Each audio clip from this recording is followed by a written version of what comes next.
بسم اللہ الرحمن الرحیم۔ السلام علیکم۔ پروگرام علم و حکمت میں خوش آمدید۔ میں ہوں محمد حسن الیاس۔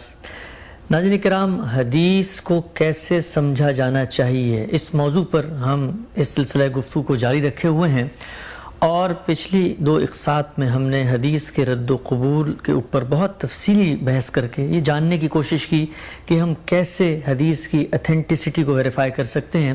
اس کے بعد بحث فہم حدیث کے دائرے میں داخل ہو گئی تھی۔ فہم حدیث کے دائرے میں ہم نے پہلا نقطہ کہ غامدی صاحب نے اپنی کتاب میزان میں اس بات کو بیان کیا کہ عربیت کا ایک اچھا ذوق ہونا چاہیے حدیث کے فہم اور حدیث پر تدبر کرتے ہوئے۔ اسی بحث کو آج ہم آگے بڑھائیں گے اور غام صاحب سے جانیں گے کہ وہ دیگر کون سے اصول ہیں جو انہوں نے اپنی کتاب میزان میں اس ضمن میں بیان کیے۔ حسب سابق ہمارے ساتھ موجود ہیں جناب جاوید احمد غامدی صاحب۔ السلام علیکم غامدی صاحب۔ وعلیکم السلام۔ غام صاحب بہت شکریہ آپ کے وقت کا۔ حدیث پر غور و فکر کے وہ جو اصول ضابطے آپ نے اپنی کتاب میں بیان کیے ہیں، اس پر ہم آپ سے گفتگو کر رہے ہیں، آپ سے جان رہے ہیں۔ آپ نے اپنی کتاب میں ایک فہم حدیث کے ضمن میں یہ بات لکھی ہے کہ قرآن کی روشنی میں حدیث کو سمجھا جائے گا۔ ہم جب عام طور پہ اپنے معاشرے میں اپنے دینی مذہبی لٹریچر کی طرف رخ کرتے ہیں تو اس سے ایک مختلف بات ہمارے سامنے آتی ہے، اور یہ کہا جاتا ہے کہ حدیث کی روشنی میں قرآن کو سمجھا جائے گا، اور لوگ بالعموم یہ کہتے ہیں کہ اگر ایسا نہ ہو تو پھر اللہ تعالیٰ صرف ایک کتاب ہی بھیج دیتے ہیں۔ اللہ تعالیٰ نے ایک پیغمبر بھیجا ہے جو اس کی شرح و وضاحت کرتا ہے، وہی سمجھاتا ہے۔ قرآن نے خود بھی کہا ہے رسول اللہ کو کہ تبین للناس، کہ آپ ہی اس کو واضح کریں گے، لوگوں کو بتائیں گے۔ تو یہ مجھے بتائیے گا کہ یہ جو اصول ہے، اس اصول کو لکھنے کی وجہ کیسے پیدا ہوئی، اور یہ جو لوگ عام طور پہ اشکالات کرتے ہیں کہ حدیث ہمیں بتائے گی کہ قرآن میں کیا کہا جا رہا ہے، اس کو آپ کیسے دیکھتے ہیں؟ یہ ساری بات چند در چند غلط فہمیوں کی وجہ سے ہے۔ قرآن مجید نے اپنے بارے میں بڑی وضاحت کے ساتھ یہ بتایا ہے کہ وہ بلسان عربی مبین نازل ہوا ہے، واضح عربی زبان میں۔ اس میں کوئی کج پیش نہیں ہے، اس میں حرف پیچا پیچ کا طریقہ اختیار نہیں کیا گیا۔ وہ فلسفے کی کتابوں کی طرح کسی پیچیدگی کے ساتھ بات نہیں کرتا۔ اس کا طریقہ یہ ہے کہ وہ نہایت واضح طریقے پر فطرت کے مسلمہ اصولوں کو سامنے رکھ کر علم و عقل کے مسلمات کی روشنی میں اپنی بات پیش کرتا ہے، اور بات پیش کرنے کے لیے جو زبان استعمال کرتا ہے وہ زبان ایسی صاف، ایسی سادہ، ایسی پرتاثیر ہوتی ہے کہ اس کو عامی بھی سمجھ سکتا ہے اور عارف بھی سمجھ سکتا ہے۔ اس میں شبہ نہیں کہ قرآن مجید میں دونوں پہلو ہیں۔ یعنی ایک پہلو یہ ہے کہ ایک عام آدمی اس سے نصیحت حاصل کرنا چاہتا ہے، جو وہ بنیادی ہدایت پیش کرتا ہے اس کو سمجھنا چاہتا ہے، اس کے مطابق اپنی زندگی کے لیے لائحہ عمل مرتب کرنا چاہتا ہے، اس میں کوئی دقت پیش نہیں آتی۔ لیکن دوسری جانب یا دوسری جہت سے یہ چیز بھی ملحوظ رہنی چاہیے کہ قرآن مجید کا معاملہ یہ ہے کہ اس کو ان لوگوں نے بھی پڑھنا ہے اور انہوں نے بھی اس کو زندگی کا مسئلہ بنانا ہے جن کا طریقہ ہی یہ ہے کہ وہ چیزوں کے اندر اترتے ہیں، ان کے اندر اتر کر اس کے غوامض تک پہنچتے ہیں، کسی چیز کو جاننے کے لیے اس کے تمام اطراف کا احاطہ کرنے کی کوشش کرتے ہیں، تو ان کے لیے اس میں تدبر کے بھی بے شمار مواقع ہوتے ہیں۔ یعنی جب آپ کسی مقام کو دیکھتے ہیں، جب آپ اسے کھولتے ہیں، جب آپ اس کے اندر اترتے ہیں، تو حیرت انگیز طریقے سے بعض نئے پہلو آپ کو معلوم ہوتے ہیں کہ واضح ہو رہے ہیں۔ یہ دونوں چیزیں ملحوظ رکھنی چاہیے۔ رسالت مآب صلی اللہ علیہ وسلم نے جب قرآن مجید لوگوں کے سامنے پیش کیا تو صرف قرآن ہی پیش نہیں کیا، اس کے ساتھ آپ نے اس سنت کو جاری کیا جس کا حکم خود قرآن نے دیا تھا۔ یہ کہا تھا کہ ملت ابراہیم کی جو ہدایت آپ کو ملی ہے، یا پیغمبروں کا جو اسوہ آپ کے سامنے ہے، یا انہوں نے جو سنت قائم کی ہوئی ہے، آپ اس کی تجدید کریں، اس کی اصلاح کریں، اس میں ترمیم و اضافہ کریں۔ اس میں اگر آپ غور کر کے دیکھیں تو رسالت مآب صلی اللہ علیہ وسلم کی طرف سے پہلے ہم یہ واضح کر چکے ہیں کہ اس سنت کا اجرا ہوتا ہے، یعنی رسول اللہ صلی اللہ علیہ وسلم اس کو جاری کر دیتے ہیں، اس کے بعد بارہا قرآن مجید اس پر تبصرہ کرتا ہے یا اس کی حکمت واضح کرتا ہے۔ تو اس لیے یوں نہیں ہے کہ پیغمبر کا کام صرف یہ ہے کہ قرآن ایک بات بیان کرے تو وہ اس کی تشریح کر دے۔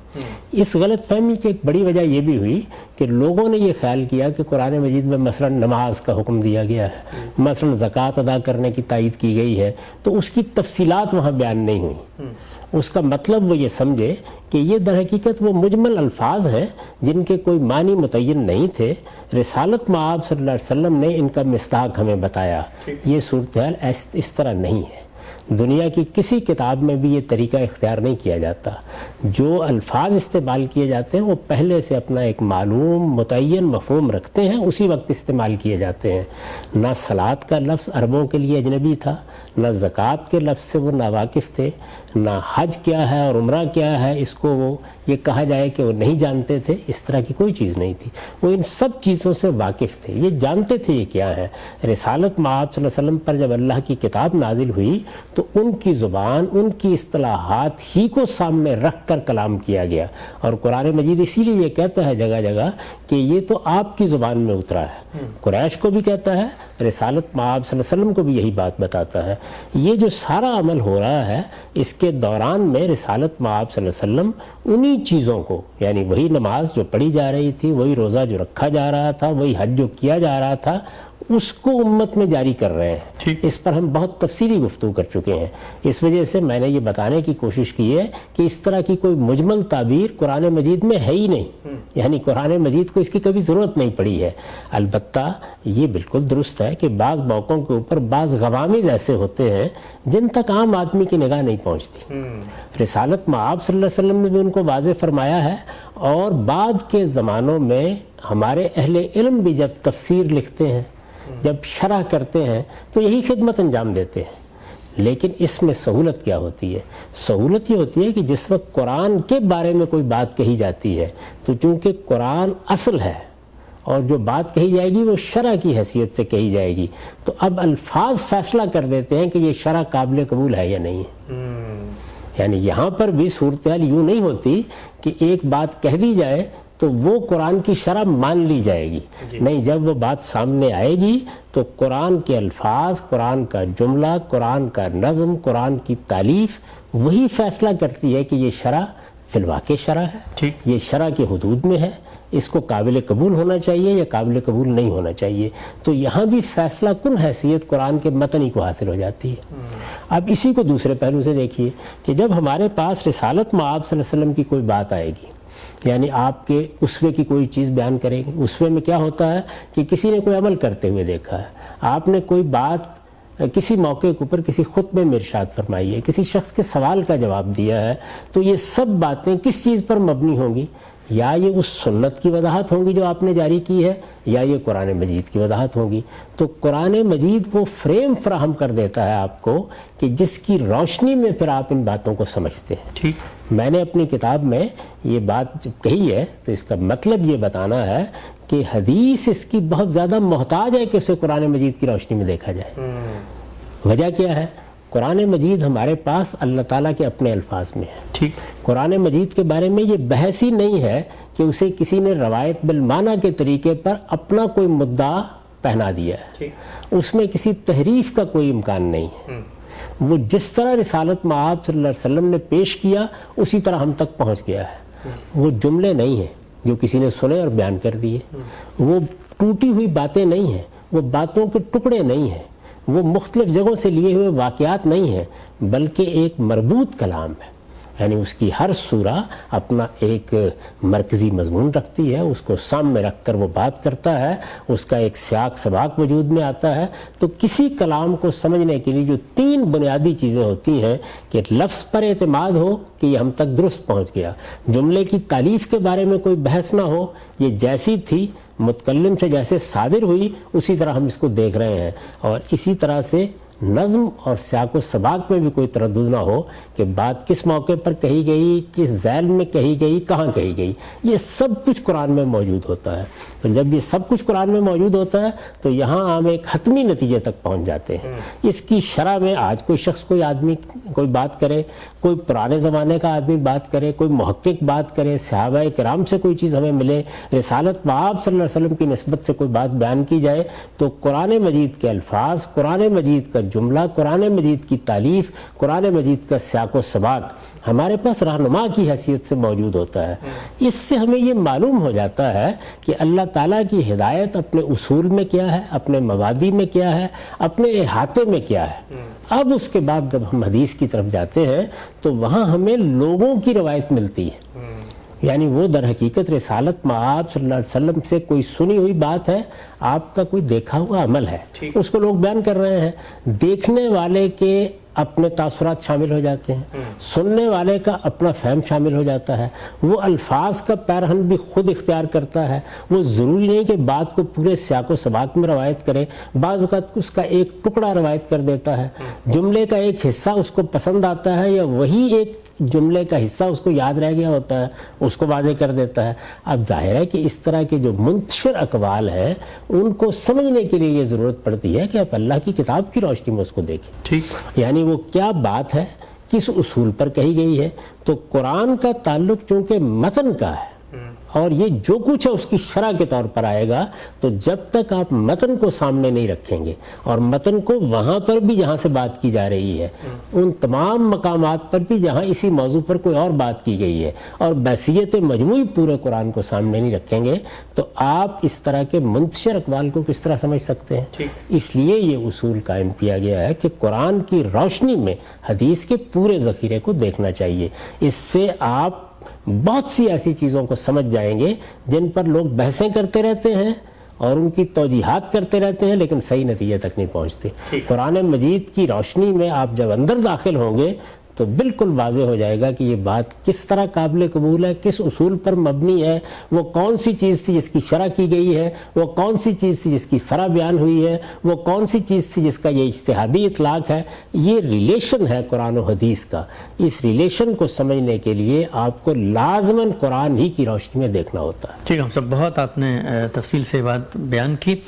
اس پر ایک جو عام اشکال پیدا ہوتا ہے وہ یہ کہ یہ بات تو آپ کی درست معلوم ہوتی ہے کہ لوگوں نے رسول اللہ صلی اللہ علیہ وسلم کی نسبت سے باتیں ہم تک پہنچائی ہیں، لیکن اگر کوئی بات آپ صلی اللہ علیہ وسلم کی نسبت سے ہم تک پہنچ گئی اور وہ قرآن کی کسی آیت کی شرح و وضاحت کر رہی ہے، تو اب اس بحث میں جانے کی کیا ضرورت ہے کہ ہم دیکھیں کہ قرآن کے الفاظ، جملے کی ساخت، سیاق کلام کا جو نظم ہے وہ اس کو قبول کرتا ہے یا نہیں کرتا؟ کیونکہ اگر رسول اللہ صلی اللہ علیہ وسلم نے ایک بات کی وضاحت کر دی ہے تو ممکن ہے ہم غلط نتیجے پر اپنی عقل کے ذریعے پہنچیں۔ رسول اللہ صلی اللہ علیہ وسلم تو یہ ہو نہیں سکتا کہ وہ قرآن کی کسی آیت کی غلط تعبیر بیان کریں، تو یہ ضرورت کیوں باقی رہ جاتی ہے کہ ہم پھر قرآن کی میزان میں رکھ کے اس کے الفاظ، اس کے جملے، اس کی نظم میں اس بات کی تائید ڈھونڈیں گے؟ اس لیے کہ قرآن مجید رسول اللہ صلی اللہ علیہ وسلم نے جس طرح پیش کیا وہ اسی طرح ہم کو پہنچ گیا ہے، ٹھیک، لیکن یہ باتیں لوگوں کی سنی ہوئی باتیں ہیں۔ ہم نہیں کہہ سکتے کہ رسالت میں آپ صلی اللہ علیہ وسلم نے بات کیا فرمائی تھی، الفاظ کیا تھے، پس منظر کیا تھا، موقع کیا تھا، محل کیا تھا، کچھ بھی نہیں جانتے۔ اس میں ایک شخص بیان کر رہا ہے، یہ راوی کا بیان ہے بنیادی طور پر، اس لیے اس میں یہ سوال ہی نہیں پیدا ہوتا کہ رسالت میں آپ صلی اللہ علیہ وسلم کی بات میں غلطی ہو جائے گی۔ نہیں، وہ تو اللہ کے پیغمبر ہیں، اس وقت اگر سامنے موجود ہوں تو ہم تحقیق کرنا بھی پسند نہیں کریں گے، سر تسلیم خم، لیکن چونکہ آپ کی نسبت سے ایک بات بیان کی جا رہی ہے تو ہم پر دوہری ذمہ داری عائد ہو جاتی ہے، یعنی آپ کی نسبت سے کوئی غلط بات نہ بیان کر دیں، کسی غلط بات کو قبول نہ کر لیں، کسی چیز کو جو محض ایک ردی چیز ہے لوگوں نے آپ کی نسبت سے بیان کر دی ہے، آپ جیسی بالا صفات ہستی کی نسبت سے اس کو بیان نہ کر دیں، یہ ذمہ داری بھی۔ اور دوسرے یہ کہ آپ کی یہ بات اگر لوگ بیان کر رہے ہیں تو جو قرآن آپ نے ہم کو دیا ہے، جو سنت آپ نے اپنی امت میں جاری کی ہے، اس سے اس کا ریلیشن قائم کر کے بتائیں، ورنہ تو وہ ایک اجنبی چیز ہو جائے گی۔ اسی بات کو امام شاطبی نے اس طرح واضح کیا کہ جب بھی ہمارے پاس کوئی روایت آئے گی تو ہم دیکھیں گے کہ وہ کس اصل قطعی پر مبنی ہے، یعنی وہ دین جو ہمیں پوری قطعیت سے پہنچ گیا ہے اس میں وہ کیا اصل ہے، وہ کیا بنیاد ہے جس پر یہ بات مبنی ہے، کیونکہ اجنبی چیزیں لوگوں کے کہنے پر دین کے اندر داخل نہیں کی جا سکتی۔ دین ہمارے پاس پورا کا پورا قرآن و سنت کی روشنی میں آ گیا ہے۔ اب جب پورا دین آ گیا ہے اور اعلان کر دیا گیا ہے کہ الیوم اکملت لکم دینکم، یہ پایہ تکمیل کو پہنچ گیا، تو کوئی بھی شخص 10 سال بعد، 20 سال بعد، 15 سال بعد، خود رسالت میں آپ صلی اللہ علیہ وسلم کے زمانے میں کسی دوسری جگہ جا کر اگر کوئی بات آپ کی نسبت سے بیان کرتا ہے تو سب سے پہلا سوال یہی پیدا ہونا چاہیے کہ یہ جو دین رسالت میں آپ صلی اللہ علیہ وسلم نے ہمیں دیا ہے اس سے اس کا ریلیشن کیا ہے، یہ بات کیسے اس سے متعلق ہوتی ہے۔ یہ تعلق کو متعین کرنا، اصل کو سامنے رکھ کر فرع کو جاننا، یہ ناگزیر ہے. اگر یہ نہیں کیا جائے گا تو دین میں ایسی اجنبی باتیں داخل ہو جائیں گی لوگوں کے کہنے پر جو حقیقت میں دین کا مدعا ہی نہیں ہے, دین کا منشا ہی نہیں ہے. تو قرآن مجید ہی حقیقت میں آپ کے سامنے وہ بنیاد رکھ دیتا ہے کہ جس کو آپ سامنے رکھیں گے تو صحیح نتائج تک پہنچیں گے. اگر سامنے نہیں رکھیں گے تو بعض اوقات منتشر اقوال سے ایسے معنی مراد لے لیں گے جو اللہ تعالیٰ اللہ کے پیغمبر نے کبھی کہنا ہی نہیں چاہے تھے یا بیان کرنا ہی نہیں چاہے تھے. ٹھیک ہے ہم سب. اچھا آپ نے بھی فرمایا ہم سب کہ قرآن مجید کی جو زبان ہے, قرآن مجید میں جو مدعا یا کلام بیان ہوا ہے وہ بالکل واضح اور اس اسلوب میں ہے کہ اس کو سمجھنے میں کوئی دقت ایک اس پہلو سے نہیں ہو سکتی کہ آدمی اس سے کیا میسج پرسیو کرے. میں ایک عملی لحاظ سے آپ سے یہ سوال کرنا چاہتا ہوں کہ رسالت مآب صلی اللہ علیہ وسلم کی جو زندگی تھی ہمیں اس میں کیا نظائر ملتے ہیں؟ کیا اب ہم دیکھتے ہیں قرآن مجید میں تو ہزاروں کی تعداد میں آیت ہیں, تو کیا رسول اللہ صلی اللہ علیہ وسلم جب آیت نازل ہوتی تھی تو لوگوں کو بٹھاتے تھے اور یہ کہتے تھے کہ اس میں یہ الفاظ ہیں, ان الفاظ کا یہ معنی ہے اور قرآن مجید یہ چاہ رہا ہے, یا وہ صورت پڑھ کے بتا دیتے تھے, کبھی کوئی اشکال پیدا ہوا تو جواب دیتے تھے؟ عملی حقیقت کیا ہے اس کی؟ قرآن مجید میں نے جس طرح کہ ابھی آپ کی خدمت میں عرض کیا وہ عربی مبین میں ہے. رسالت مآب صلی اللہ علیہ وسلم کو حکم دیا گیا کہ آپ اس کی آیات کی تلاوت کریں. عرب اس کو سمجھتے تھے. قرآن مجید کا میسج پوری طرح, اس کا پیغام پوری طرح ان تک پہنچتا تھا. صحابہ کرام بھی اسی طرح اس کو پڑھتے تھے, اس سے تذکیر حاصل کرتے تھے, اس کے احکام پر بھی غور کرتے تھے, اس کے ساتھ ایک زندہ تعلق ان کا پیدا ہوتا تھا. لیکن انسان کی حیثیت سے چونکہ قرآن مجید ادب کا بڑا غیر معمولی نمونہ ہے, کہیں کوئی مشکل پیش آ جاتی تھی. اب وہ مشکل پیش آ گئی, وضاحت کر دی. میں نے اپنی کتاب میں میزان میں اگر آپ دیکھیں تو ان روایتوں کی مثالیں دی ہیں اصول و مبادی میں, جہاں یہ بتایا ہے کہ رسالت مآب صلی اللہ علیہ وسلم نے کس طرح کسی بات کے مضمرات کو کھول دیا ہے. ایک بات اللہ تعالیٰ نے فرمائی, اس کے اطلاقات بیان کر دیے ہیں, وہ بات کہاں تک پہنچتی ہے اس منزل کو متعین کر کے بتا دیا ہے. تو یہ جو معاملہ ہے یہ ظاہر بات ہے کہ حضور کی شخصیت سے جب صادر ہوتا ہے تو ہر آدمی اس کو آگے بڑھ کے قبول کرے گا. اس کو اگر کوئی شخص آگے بیان کرتا ہے تو وہ ہمارا محسن ہے کہ اس نے رسول اللہ صلی اللہ علیہ وسلم کا علم ہم تک پہنچایا. لیکن اب چونکہ ایک شخص کی روایت اس میں شامل ہو گئی ہے, انسانی فہم اس میں داخل ہو گیا ہے, اب پوری بات پہنچی ہے یا نہیں پہنچی یہ سوال بھی اس سے متعلق ہو گیا ہے, تو یہ ضروری ہے کہ اصل کو سامنے رکھ کے دیکھا جائے. تو رسول اللہ صلی اللہ علیہ وسلم کو اس کی کوئی ضرورت نہیں تھی. کبھی کبھی ایسا ہوتا تھا کہ آپ کسی چیز کے مضمرات کو کھول دیتے تھے یا کسی چیز کے اطلاقات واضح کر دیتے تھے. مثال کے طور پر دیکھیے نا جو حدیث جبریل ہے, جس میں جبریل امین نے آ کے کچھ سوالات کیے ہیں. رسالت مآب صلی اللہ علیہ وسلم ساری زندگی لوگوں کو دین ہی سکھاتے رہے ہیں. قرآن مجید میں وہ پڑھتے تھے, لیکن دین کا خلاصہ کر دیا جائے یہ خدمت جبریل امین نے آ کے ادا کی. رسالت مآب صلی اللہ علیہ وسلم نے ان کے سوالوں کے جواب دیے. تو آج وہ روایت ہمارے سامنے ایک بڑی غیر معمولی چیز بن جاتی ہے.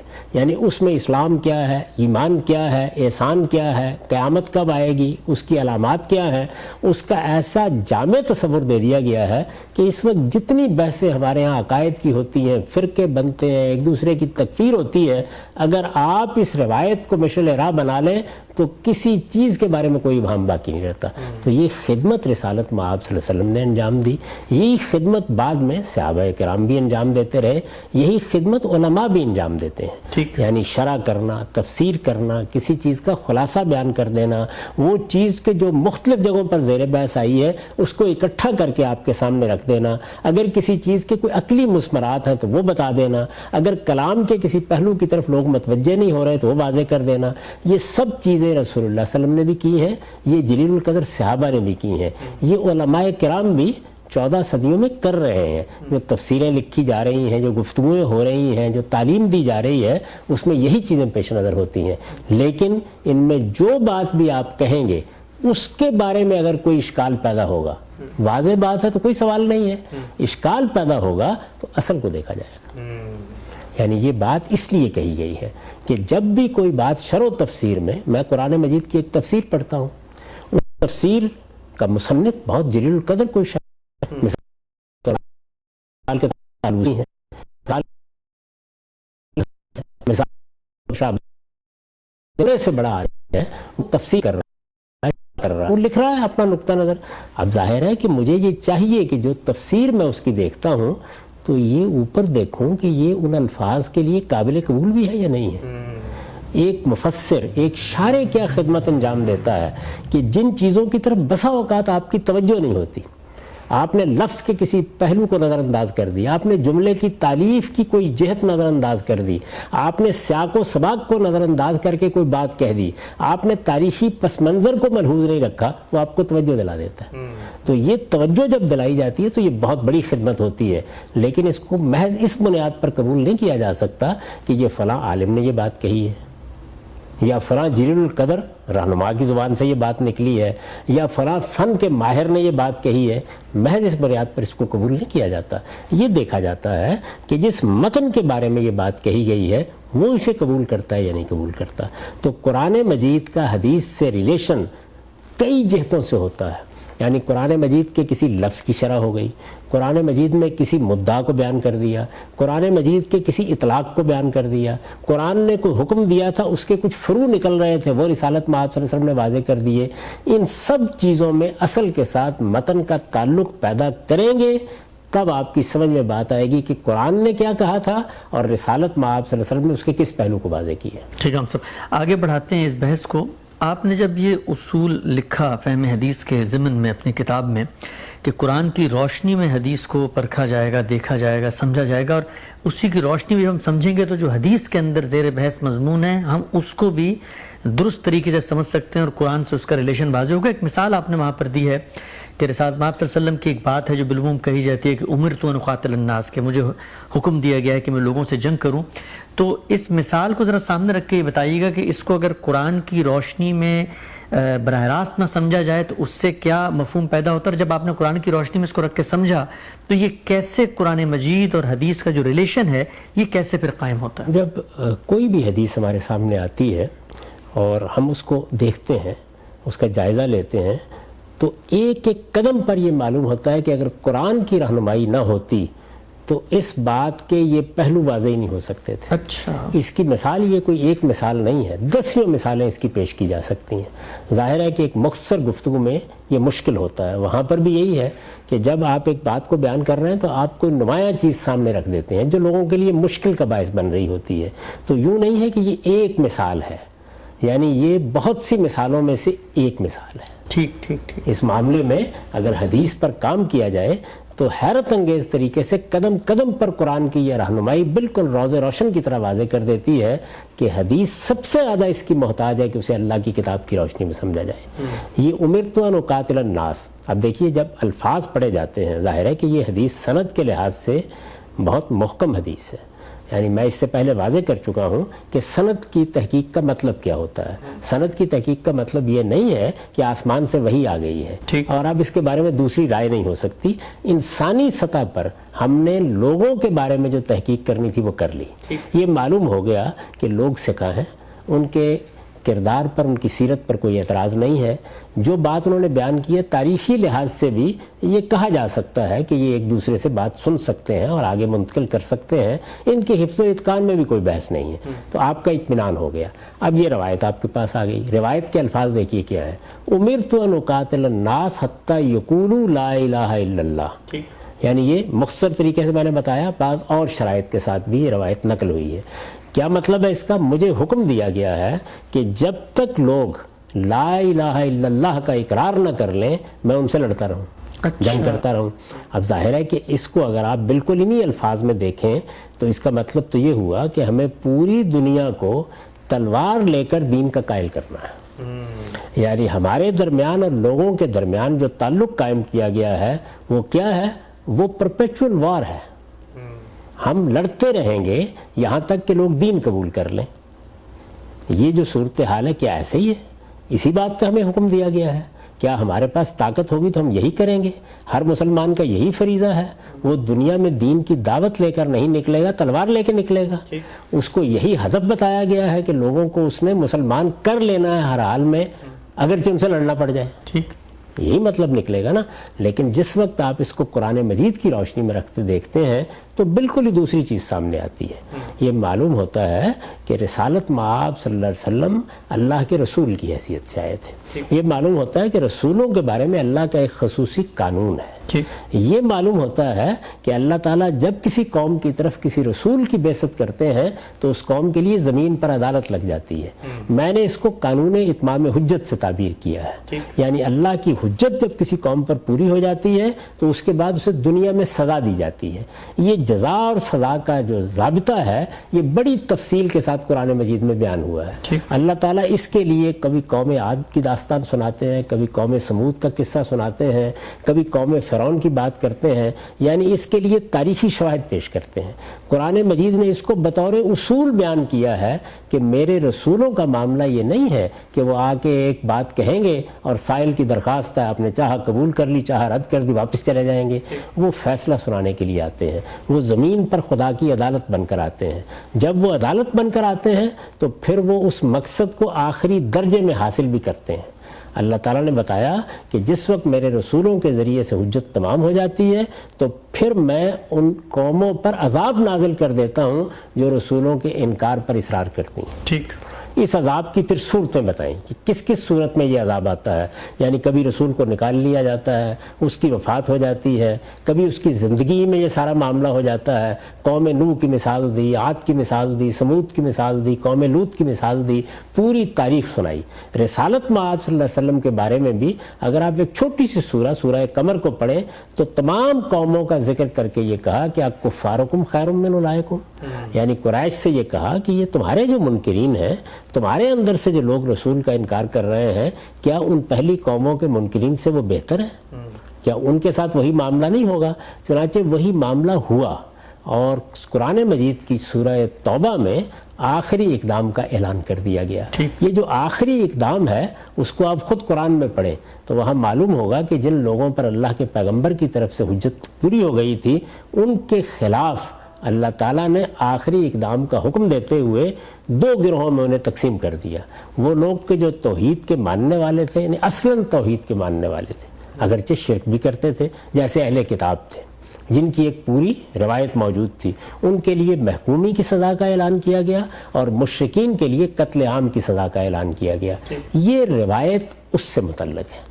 اس میں الناس کہہ کے در حقیقت مشرکین عرب مراد لیے گئے ہیں، ان کے بارے میں اللہ کا قانون بیان کیا گیا ہے۔ وہی بات جو سورہ توبہ میں بیان ہوئی ہے، وہی بات جو سورہ بقرہ کی جہاد کی آیات میں بیان ہوئی ہے، وہی بات جو سورہ انفال میں اللہ تعالیٰ نے بیان فرمائی ہے کہ اس طرح جب ہمارے پیغمبر کی طرف سے حجت پوری ہو جاتی ہے تو ہم پھر حکم دے دیتے ہیں کہ یا آسمان سے فرشتے آئیں گے اور اس قوم کو سزا دیں گے، یا وہ پیغمبر کے ساتھیوں کی تلواروں سے اس انجام تک پہنچے گی۔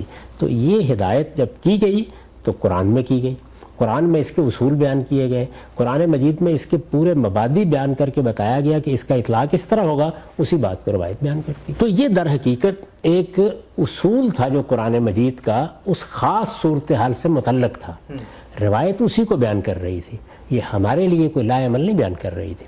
یہاں بعض لوگ سوال کرتے ہیں کہ پھر اس کو بیان کرنے کی کیا ضرورت تھی؟ اس لیے کہ ہم نے محمد الرسول اللہ کو پیغمبر کی حیثیت سے ماننا ہے۔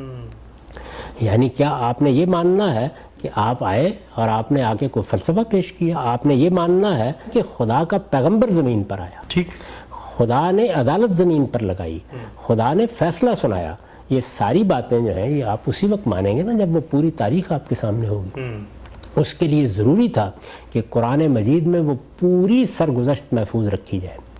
اسی لیے میں نے اس کتاب میں یہ لکھا ہے کہ قرآن ایک پیغمبر کے انذار کی سرگزشت ہے، اس کو اسی لحاظ سے پڑھنا بھی چاہیے۔ یہ جو مثال آپ نے کی وضاحت فرمائی کہ امرت ان اقاتل الناس حتی یقول لا الہ الا اللہ، تو یہ آپ نے بتایا کہ قرآن سے اس کا ریلیشن کیا ہے، اس سے بالکل واضح ہو کہ قرآن مجید کے اندر ہی اگر ایک بات، ایک قانون زیر بحث رسول اللہ صلی اللہ علیہ وسلم نے اس کی وضاحت کی۔ میں آپ سے پوچھنا چاہوں گا کہ اگر اس کو ہم اس سے نکال کر سمجھیں، اور کیا کچھ لوگوں نے اس کو سمجھا بھی ہے، اور پھر اس کا نتیجہ کیا نکلا اور حدیث کا جو فہم تھا وہ کیسے پھر مجروح ہوا ہے؟ دیکھیے بات یہ ہے کہ ہمارے ہاں اس کے دوسرے طریقے اختیار کیے گئے۔ وہ یہ ہے کہ اگر کوئی روایت ہمارے سامنے آتی ہے تو بعض موقعوں کے اوپر تو یہ اعتراف کر لیا جاتا ہے کہ یہ ناقابل فہم ہے، ٹھیک. ایسا بھی ہوتا ہے کہ ہمارے علماء یہ کہہ دیتے ہیں کہ یہ منسوخ ہو گئی. اچھا. قرآن مجید کی بہت سی آیات کے بارے میں بھی یہی طریقہ اختیار کیا جاتا ہے، پہلے یہ حکم تھا، اس کے بعد یہ دیا گیا، اس کے بعد یہ دیا گیا. یہ جو نسخ ہمارے ہاں اتنا عام ہو گیا، اس کی بہت بڑی وجہ یہی ہے. اچھا. یعنی تطبیق کے طریقے اختیار کیے جاتے ہیں، نسخ کے اصول پر کسی چیز کو سمجھا دیا جاتا ہے، اور یا یہ ہوتا ہے کہ اس کے اوپر ایسی کچھ شرائط عائد کر دی جاتی ہیں جو دوسری روایتوں میں بیان ہوتی ہیں. تو یہ طریقہ بھی آپ اختیار کر سکتے ہیں، لیکن یہ طریقہ ہر وقت معرض بحث میں رہے گا. جب آپ قرآن مجید کی روشنی میں اس چیز کو واضح کر دیں گے تو گویا وہ آخری درجے میں ختم ہو جائے گی. یعنی اب معلوم ہو جائے گا کہ وہ بات کیا تھی، کس موقع کی تھی، کہاں کہی گئی، اس کا اطلاق کیا تھا، وہ ہم سے کتنی متعلق ہے، وہ اس دور سے کتنی متعلق تھی. تو یہ ان روایات میں سے ہے، چند روایات میں سے، کہ جن کا مدعا اگر آپ قرآن کی روشنی میں سمجھ لیتے ہیں تو آپ کو اس طرح کی تعویلات کی کوئی ضرورت پیش نہیں آتی. ٹھیک. اچھا صاحب، ہم یہ دیکھتے ہیں کہ عمومی رویہ سامنے آتا ہے کہ جب آپ کسی روایت کا ایک وہ مدعا جو عام طور پہ علماء بیان نہیں کر رہے اس کو بیان کرتے ہیں، اس کے دلائل بھی دیتے ہیں، اس کا ریلیشن بھی واضح کرتے ہیں، لیکن لوگ اس کو اس پر معمول کرتے ہیں کہ جو اس روایت سے آج تک سمجھا جاتا رہا ہے، یہ کیسے ہو سکتا ہے کہ اتنی لمبی ایک تاریخ گزری ہے اور ایسا بھی نہیں ہوا کہ روایت آج سامنے آئی ہے، اس پہ غور و فکر کی ایک روایت ہے، تو گویا روایت کو کی وہ حیثیت کو مانا نہیں جا رہا. میں چاہتا ہوں ذرا آپ اس کو واضح کریں کہ جب آپ قرآن مجید کی روشنی میں روایت کی کوئی دوسری تعویل بیان کرتے ہیں، دوسرا فہم بیان کرتے ہیں، تو اس سے روایت کی کسی حیثیت میں کوئی انکار نہیں ہوتا، بلکہ روایت سے جو ایک انڈرسٹینڈنگ سامنے آتی ہے اس کو ریویو کرنے کا ایک عمل ہوتا ہے. نہیں، بلکہ روایت زندہ ہوتی ہے، روایت کی حقیقت واضح ہوتی ہے. رسالت مآب صلی اللہ علیہ وسلم کی بات ہر حال میں اللہ کی کتاب پر مبنی ہے، یہ اعتماد پیدا ہوتا ہے. ٹھیک ٹھیک ٹھیک. یعنی جب آپ نے نسخ کا طریقہ اختیار کیا، جب آپ نے ایک چیز کے بارے میں ادھر ادھر سے قیود اور شرائط لا کے لگائیں، تو اس سے تو در حقیقت وہ بات مجروح ہوئی تھی، وہ اس سے نکل کر نمایاں ہو کر سامنے آتی ہے. اور یہ معلوم ہوتا ہے کہ کتنی واضح بات تھی، کس طرح حضور نے فرمائی، لوگوں نے بھی اس کو محفوظ رکھا، اس پورے علم پر اعتماد پیدا ہوتا ہے. ایسی دسیوں روایات ہیں، آپ میری کتاب میزان میں دیکھیں، کہ جن کو لوگوں نے اسی طریقے سے کہیں نسخ میں ڈال دیا تھا، کہیں کوئی اور توجیہ کر دی تھی، وہ بالکل ٹھیک قرآن مجید کے مطابق ہو کر آپ کے سامنے آ گئی ہیں. یعنی معلوم ہوتا ہے کہ وہی بات جو اللہ نے کہی تھی، وہی بات جو قرآن مجید نے بیان کی تھی، یہ اس کا اطلاق ہے، یہ اس کی شرح ہے، یہ اس کی فرع ہے. اس کے نتیجے میں اس کے نتائج ہمارے سامنے آ گئے ہیں، وہ مضمرات اس نے کھول دیے ہیں. تو اس سے تو در حقیقت رسالت مآب صلی اللہ علیہ وسلم کی بات اس طرح نکھر کر سامنے آتی ہے کہ وہ بات آپ حرز جاں بناتے ہیں. اس کے بعد وہ آپ کے لیے شہادت بن جاتی ہے اس بات کی کہ اللہ کے پیغمبر کی بات میں اور قرآن مجید میں کبھی کوئی تفاوت ہو نہیں سکتا. ٹھیک. اچھا صاحب، آپ نے دین پر بڑے برسوں غور و فکر کیا اور یہ کتاب میزان بھی لکھی، کم و بیش ربع صدی کی آپ کی محنت ہے. تو مجھے یہ بتائیے گا کہ جب آپ نے قرآن مجید کو پہلے سمجھا اور رسالت مآب صلی اللہ علیہ وسلم کے ارشادات کو بھی سامنے رکھا اور پھر دیکھا کہ ان کا ریلیشن کیا ہے، تو آپ نے اس میں پورا دین بیان کیا ہے اپنی کتاب میزان میں، تو کتنی روایتیں ہیں جن کا آپ نے یہ ریلیشن واضح کیا، اور آپ کو اس پر کام کرتے ہوئے یہ محسوس ہوا کہ اگر قرآن کی روشنی میں ہم حدیثوں کو سمجھیں تو شاید ہی کوئی ایسی حدیث ہے کہ جس کو ہم قرآن کے فہم کو سامنے رکھ کر توجیہ کرنا ناممکن رہتا ہے؟ ایسا کوئی واقعہ تو نہیں ہوا؟ چند روایتیں ہیں جن کے بارے میں یہ معذرت کرنا پڑتی ہے کہ ان کو اب درست جگہ پہ نہیں رکھا جا سکتا، ورنہ بالعموم اس میں کامیابی ہوتی ہے. ٹھیک. اس وقت بھی آپ جانتے ہیں کہ میں حدیث ہی پر کام کر رہا ہوں. حدیث کے کتنے ابواب ہیں جو اس وقت شائع ہو چکے ہیں، جن کو جب قرآن مجید کی روشنی میں رکھ کر بتایا گیا تو کوئی اشکال باقی نہیں رہا. اچھا. یعنی معلوم ہو گیا کہ یہ بات جب کہی گئی تو اس کا موقع کیا تھا، اس کا محل کیا تھا. قرآن مجید نے اس کے لیے جو فریم بنا دیا ہے، آپ حلت حرمت میں دیکھیے نا. مثلا میں نے توجہ دلائی ہے کہ قرآن مجید نے سورہ اعراف میں یہ بتا دیا ہے کہ حلت و حرمت کی بنیاد کیا ہے. ٹھیک. اب حلت و حرمت دین میں ایک بڑا اہم معاملہ ہے. آپ کو حدیثوں میں بہت سی چیزوں کے بارے میں ملے گا. رسالت مآب صلی اللہ علیہ وسلم نے اس کو کھانا پسند نہیں کیا، اس کو کرنا پسند نہیں کیا، اس پر نکیر فرمائی ہے، اس کے بارے میں تنبیہ کی ہے، ملیں گی نا یہ چیزیں. ان کا ریلیشن جب آپ سورہ اعراف کے اس فریم سے متعلق کر کے بیان کر دیتے ہیں تو کوئی اشکال باقی نہیں رہتا. یعنی گویا آپ کے پاس ایک بنیادی اور اصولی چیز آ جاتی ہے، اس کی حیثیت ایک کسوٹی کی ہو جاتی ہے. اس پر پرکھ کر آپ سونے اور پیتل میں فرق نمایاں کر دیتے ہیں اور یہ بتا دیتے ہیں کہ جو بات کہی گئی تھی وہ بات اگر اس زاویے سے دیکھی جاتی تو دیکھیے وہ کتنی غیر معمولی بات تھی، اس سے دین کی کتنی بڑی خدمت ہوئی. تو میں تو یہ سمجھتا ہوں کہ جب آپ قرآن کی روشنی میں روایات کو دیکھتے ہیں تو اس سے در حقیقت روایات کو وہ محکم جگہ میسر آتی ہے کہ جس کے بعد ان کا انکار کرنا ناممکن ہو جاتا ہے۔ ٹھیک ہے، ہم سب آگے بڑھتے ہیں اس بحث کو۔ فہم حدیث کے جو آپ نے وہاں پر کچھ ضابطے قاعدے بیان کیے ہیں، پہلا اس میں تھا کہ قرآن کی روشنی میں ہم روایت کو پرکھیں گے، روایت کو سمجھیں گے۔ ایک دوسری بات جو آپ نے وہاں پر بیان کی وہ یہ ہے کہ جب بھی کبھی ہم حدیث پر غور و فکر کرنا چاہتے ہیں، اس کے درست مدعا تک پہنچنا چاہتے ہیں، تو یہ دیکھیں گے کہ اس کا موقع اور محل کیا ہے۔ یہ بات تو ہم عام طور پہ اپنی باتوں کے بارے میں بھی کہتے ہیں کہ ہم یہ دیکھیں گے کہ میری بات کا کانٹیکسٹ کیا ہے۔ روایت کے بارے میں یہ بات کرنے کی کوئی خاص ضرورت آپ کو پیش آئی کہ ہمارے ہاں جو روایت کا ذخیرہ ہے وہ کیا بالعموم موقع محل کی رعایت کے بغیر ثبت کر دیا گیا ہے، ابواب میں تقسیم ہے؟ یہ پیش نظر کیا تھا جب آپ نے یہ اصول یہاں بیان کیا؟ جن لوگوں نے روایتوں پر کام کیا ہے، اس تاریخی ریکارڈ پر تحقیقی کام کیا ہے یا اس کی چھان پھٹک کا کام کیا ہے، وہ ہمارے محسنین ہیں۔ ان کا کام بڑا غیر معمولی ہے۔ میں تو ہمیشہ یہ کہتا ہوں کہ محدثین کی خدمات سے یہ قوم کبھی سر نہیں اٹھا سکتی۔ جب انہوں نے دیکھا اور پہلی صدی میں دیکھ لیا کہ رسالت میں آپ صلی اللہ علیہ وسلم کی نسبت سے باتیں بیان ہو رہی ہیں تو وہ میدان میں نکلے۔ ان پر پہلے مرحلے میں بہت طنز و تشنیع کے تیر برسائے گئے، لوگوں نے ان کی خدمات کی قدر بھی نہیں کی۔ بعض لوگوں نے کہا کہ یہ تو غیبت کرنے کے لیے بیٹھ گئے ہیں، لیکن وہ بیٹھے اور انہوں نے ایک ایک چیز کا جائزہ لے کر آپ کو یہ بتایا، اور پھر جو کچھ بھی اس معیار پر پورا اترا اس کو انہوں نے اپنے ہاں نقل کرنا شروع کر دیا۔ پھر اس کی کتابیں مرتب ہونا شروع ہو گئی، یہاں تک کہ تیسری چوتھی صدی میں آ کر آپ کو یہ مجموعے مل گئے، جیسے بخاری ہے، جیسے مسلم ہے، جیسے ابو داؤد ہے، اور اس طرح کے دوسرے مجموعے یہ آپ کو ملنا شروع ہو گئے۔ یہ بہت بڑی خدمت ہے، یعنی تاریخی ریکارڈ کو اس طریقے سے چھان پٹک سے گزارنا، اس طرح سے اس کی تحقیق کرنا اور پھر اس کو مرتب کر کے آپ کو دے دینا۔ ان کا یہ کام نہیں تھا کہ وہ اس کے فہم کے بارے میں گفتگو کریں، یعنی وہ اپنے فن کے لحاظ سے وہ بات کر رہے تھے۔ موجودہ زمانے میں لوگ اس کو اب سمجھ گئے ہیں کہ چیزوں میں اختصاص ضروری ہوتا ہے، یعنی ہر آدمی ہر چیز کا عالم نہیں ہوتا۔ انہوں نے وہ سارا ذخیرہ ترتیب دے دیا۔ اب مثلا قانون سے متعلق چیزیں ہیں تو فقہا آئیں گے، وہ کیا کریں گے؟ وہ آپ کو بتائیں گے کہ یہ جو بات کہی گئی ہے یہ اس پورے اسٹرکچر میں ایسے بیٹھتی ہے، اس پر یہ شرائط اور یہ حدود لگانا ضروری ہے، اس کو اس طرح دیکھنا ضروری ہے، یہ سب باتیں بیان کریں گے وہ۔ یہی وجہ ہے کہ فقہا نے پھر انہی روایتوں کو اٹھایا اور آپ دیکھیے کہ کیا کیا پہلو اس کے نمایاں کرنا شروع کر دیے قانون کے لحاظ سے۔ لیکن معاملہ صرف قانونی کا تو نہیں ہے، فضائل کی روایتیں ہیں، علم کی روایتیں ہیں، ایمان کی روایتیں ہیں، اخلاق سے متعلق باتیں بیان ہوئی ہیں۔ یہ ایک بڑا ذخیرہ ہے، یعنی اب ہم کہہ سکتے ہیں کہ کوئی 15-16 ہزار کے قریب تو ایسی روایتیں موجود ہیں جن کے بارے میں اطمینان سے آپ یہ کہہ سکتے ہیں کہ یہ صحت کے ساتھ نقل ہوئی ہیں۔ میں پھر عرض کر دوں کہ صحت کے ساتھ نقل ہونے کا مطلب کیا ہوتا ہے؟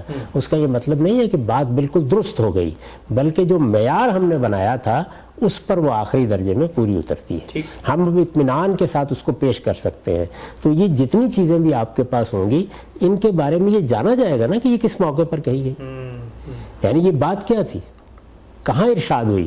قرآن مجید کے بارے میں اس سے پہلے عرض کر چکا تو کہ وہ تو اپنا موقع و محل ساتھ لے کے آیا ہے، ٹھیک، یعنی اس میں بات ایک ترتیب سے کہی گئی ہے، ایک کتاب کی صورت میں ترتیب دی گئی ہے، الفاظ میں کوئی تغیر نہیں کیا گیا، وہاں بات کہاں سے شروع ہوئی، مدعا کیا تھا، کانٹیکسٹ کیا تھا، سب کچھ معلوم ہے، یعنی وہ ہمارے سامنے قرآن کی صورت میں پڑا ہوا ہے، ہم اس کے اندر اتریں گے اور جان لیں گے، وہاں اس اعتماد کے ساتھ داخل ہوں گے کہ یہ اللہ کی کتاب ہے، ہمیں اسی صورت میں دی گئی ہے، اس میں انسان کی کسی تبدیلی یا تغیر کا کوئی دخل نہیں ہے۔ لیکن یہاں تو انسان ہمارے پاس باتیں بیان کر رہے ہیں، اپنے فہم کے ساتھ بیان کر رہے ہیں، اپنے لفظوں میں بیان کر رہے ہیں، وہ یہ فیصلہ کرتے ہیں کہ کتنی بات بیان کرنی ہے کتنی بیان نہیں کرنی۔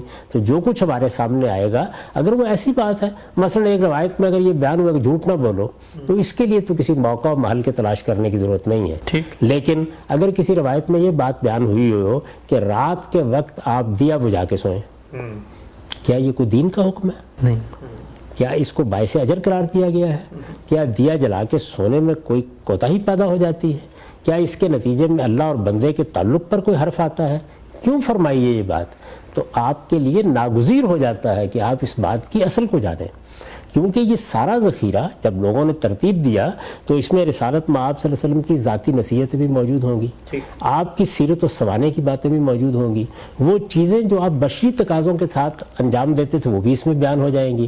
تو آپ جب اس روایت کا تتبع کرتے ہیں، یعنی اب آپ دیکھنے کی کوشش کرتے ہیں کہ یہ بات اصل میں کس موقع کی تھی، کس محل کی تھی، تو آپ کو خود اسی ذخیرے میں یہ بات مل جاتی ہے کہ رسالت مآب صلی اللہ علیہ وسلم نے ایک موقع پر یہ دیکھ کر کہ لوگ خیموں میں سوتے ہیں، اگر دیا جلتا ہوا چھوڑ دیں گے تو اس کا اندیشہ ہے کہ کوئی جانور مثلا چوہا ہی اس کے فلیتے کو پکڑے گا اور آگ لگا دے گا۔ تو یہ گویا ایک حفاظت کی ہدایت ہے جو بزرگ کرتے ہیں، رسالت مآب صلی اللہ علیہ وسلم نے بھی فرمائی۔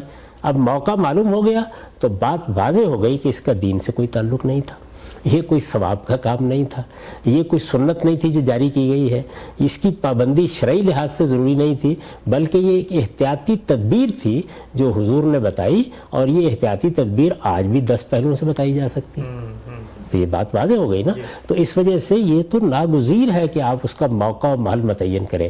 اگر موقع و محل متعین نہیں کریں گے تو آپ کوئی صاحب بیٹھیں گے اور وہ یہ کہیں گے کہ رات کے وقت دیا جلانا یہ تو بالکل موضوع ہی نہیں ہے، اللہ کے پیغمبر نے اس سے روکا ہے۔ اگر رات کے وقت دیا جلا کے سو گے تو تم ایک گناہ کا ارتکاب کرو گے۔ تو ایک بیچاری ماں جو اپنے بچے کے لیے اٹھتی ہے اور دودھ پلاتی ہے اس کو، وہ یہ کہے گی کہ اللہ نے کیوں حکم دیا یہ؟ اب کیا میں اٹھوں گی تو اٹھ کے ٹھوکر کھا کے گر جاؤں گی؟ مجھے تو بہرحال دیا گا کچھ روشنی چاہیے اس مقصد کے لیے، تو دین میں یہ حکم کیوں دیا گیا ہے؟ سوال پیدا ہوگا نا۔ تو جب آپ اس طرح کی چیزوں کو اس کے موقع و محل میں رکھ کے واضح کر دیں گے کہ بات کیا تھی، کس موقع پر ارشاد فرمائی گئی، تو یہ تمام اشکالات ختم ہو جائیں گے۔ تو حدیث کے ذخیرے میں چونکہ یہ رسالت مآب صلی اللہ علیہ وسلم کی نسبت سے بیان ہونے والا تاریخی ذخیرہ ہے سارا کا سارا، اس لیے اس کی چھان پھٹک جس طرح راویوں کے لحاظ سے کرنی ضروری ہے، اسی طرح اس کے مدعا اور متن کو ان چیزوں کی روشنی میں دیکھنا ضروری ہے جو ہم اس وقت زیر بحث لا رہے ہیں۔ یعنی عربیت کے صحیح فہم کے ساتھ دیکھا جائے، قرآن کی روشنی میں دیکھا جائے، اور موقع اور محل متعین کرنے کی صحیح کی جائے۔ ٹھیک، ہم سے جو مثال آپ نے بھی دی، ظاہری بات ہے ایک عملی زندگی کی مثال ہے، اور ہم سب اس کے اوپر غور کریں گے کہ اگر اس طرح کی کوئی ہدایت دی گئی ہے تو کیوں دی گئی ہے، لیکن یہ مثال ایک محدود دائرے کی مثال ہے۔ آپ نے اپنی اس کتاب میں اسی عنوان کے تحت یہ لکھا ہے، ایک اور مثال پیش کیے ہوئے رسول اللہ صلی اللہ علیہ وسلم نے ایک موقع پہ فرمایا الائمۃ من القریش۔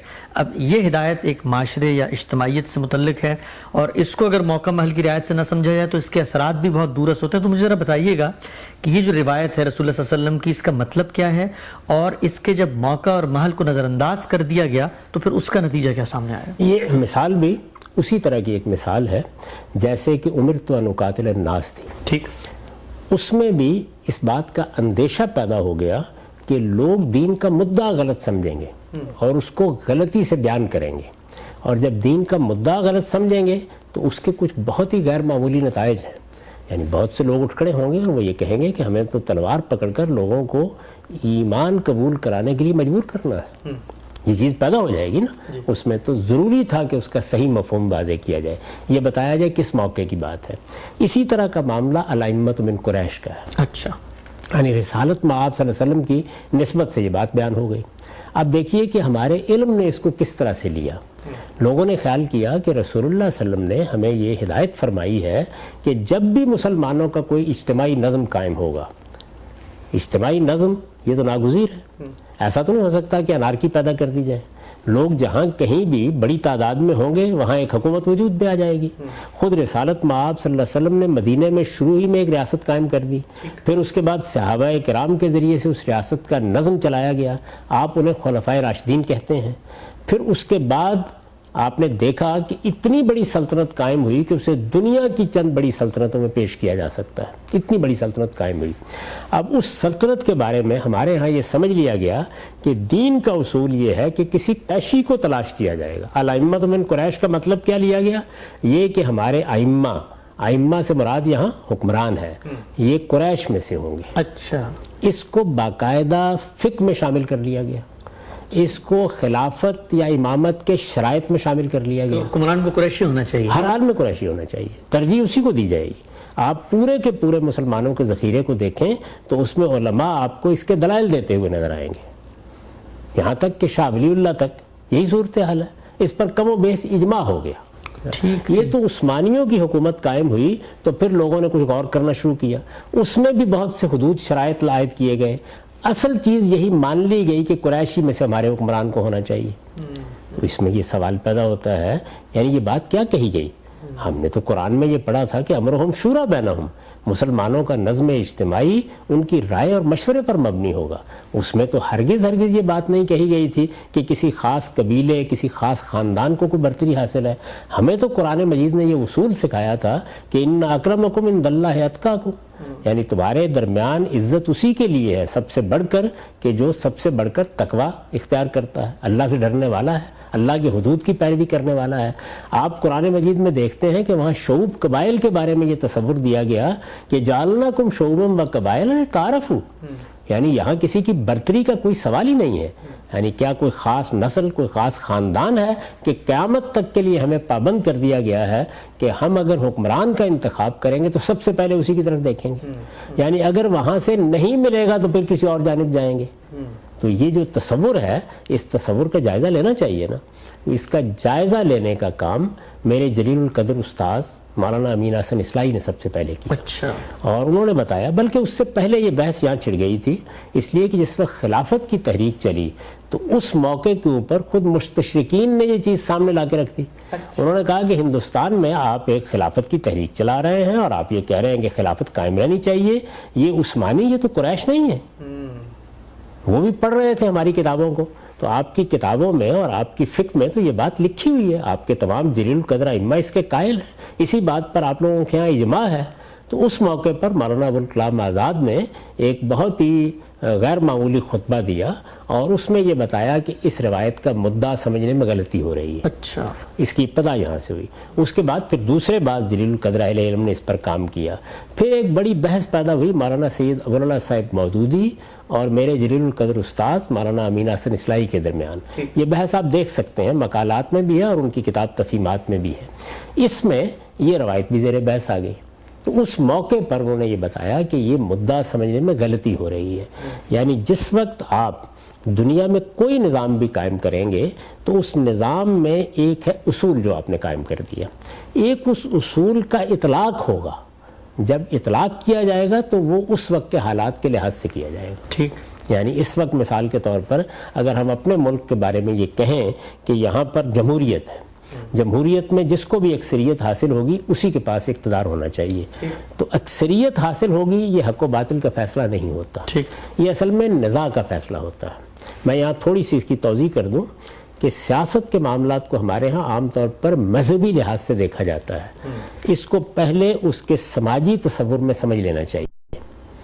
آپ اللہ تعالیٰ کی اگر اسکیم پر غور کریں تو اس میں جو لوگ بھی کسی معاشرے میں پیدا ہوتے ہیں، اس میں جس طرح عالم ہوتے ہیں، شاعر ہوتے ہیں، ادیب ہوتے ہیں، مصور ہوتے ہیں، بالکل اسی طریقے سے بعض ایسے حوصلہ مند لوگ پیدا ہوتے ہیں جو کسی قوم، کسی گروہ، کسی قبیلے کی قیادت کرنے کی طرف آگے بڑھتے ہیں۔ یہ حوصلہ مندی ہر شخص میں نہیں ہوتی، یہ صلاحیت بھی ہر شخص میں نہیں ہوتی۔ تو اس طرح کے لوگ جب آگے بڑھتے ہیں تو اب ان میں سے کون ہے کہ جو اقتدار پر آئے گا؟ آج کے زمانے میں آپ نے سیاسی جماعتیں بنا لی ہیں، تو آپ بڑے اطمینان کے ساتھ یہ کہیں گے کہ فلاں سیاسی جماعت کو اقتدار دیا جائے، کیوں؟ اس لیے کہ اکثریت اس کے پیچھے ہے۔ آپ کی اس بات کا مطلب اگر کوئی یہ لے لے کہ آپ نے قیامت تک کے لیے فیصلہ کر دیا ہے کہ اب اسی سیاسی جماعت کے پاس اقتدار رہے گا، تو یہ ایک غلط توجیہ ہوگی، غلط فہمی ہوگی، اس کی اصلاح کرنے کی ضرورت ہوگی نا۔ یہی یہاں پہ مسئلہ پیدا ہوا کہ رسالت مآب صلی اللہ علیہ وسلم نے اپنے بعد جو صورتحال پیش آ رہی تھی، وہاں دو گروہ تھے، متعین گروہ، جیسے آپ کے ملک میں اس وقت 2 یا 3 بڑی پارٹیاں ہیں، یا پوری گن لیں تو 5-7 پارٹیاں ہیں کہ جو اقتدار میں حصہ دار ہوتی ہیں۔ تو رسالت مآب صلی اللہ علیہ وسلم کے بعد 2 گروہ بن گئے ہوئے تھے، ایک مہاجرین قریش کا گروہ اور ایک انصار کا، انصار مدینہ کا۔ مدینہ میں انصار کو غیر معمولی حیثیت حاصل تھی، پورے جزیرہ نما عرب میں قریش کو یہ حیثیت حاصل تھی۔ آپ سمجھیں گویا 2 سیاسی جمعیتیں موجود تھیں، ان میں سے ایک کے بارے میں آپ نے یہ کہا کہ چونکہ ان کو اکثریت حاصل ہے تو فیصلہ ان کے حق میں کیا جائے۔ اگر آپ مجھ سے پوچھیں گے تو میں آپ کو یہ بتاؤں گا کہ رسالت مآب صلی اللہ علیہ وسلم نے یہ صرف الائمۃ من قریش کے 2 جملے نہیں بولے تھے، ان کے ساتھ بہت تفصیل کے ساتھ ہدایات دی تھیں۔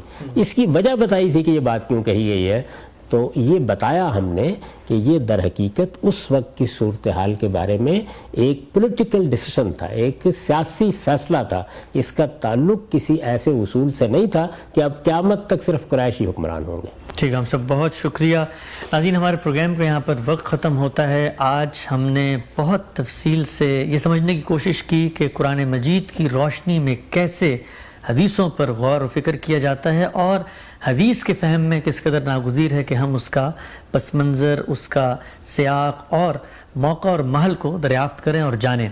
حدیث پر غور و فکر کی گفتگو جاری ہے، آئندہ نشست میں اس کو آگے بڑھائیں گے۔ کوئی فیڈ بیک دینا چاہیں تو ای میل کیجئے۔ میزبان محمد حسن الیاس کو یاد دیجئے۔ اللہ حافظ۔